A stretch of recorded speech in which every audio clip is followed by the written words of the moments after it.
আধুনিক আধ্যাত্মিক বা স্পিরিচুয়াল লোকেরা প্রত্যেকটা বিষয়ই বলে তোমাকে বর্তমানে বাঁচতে হবে, ঠিক এই মুহূর্তেই থাকতে হবে। আমি বলি, কি এখন ভাই? ঠিক আছে, আমি এখন বর্তমানে আছি, তাহলে এখন কি করব? আমি তো নাওতে আছি, তারপর এই বর্তমান দিয়ে আমি আসলে কি করব?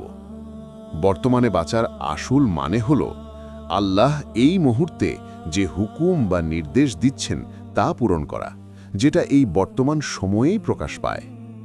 আল্লাহ এখন আমার থেকে কি চান? এই মুহূর্তের হুকুম হল আমি আল্লাহর কথা বলছি, আমি আল্লাহর তাসবিহ পড়ছি, আমি আমার হৃদয়কে আল্লাহর সঙ্গে যুক্ত করছি।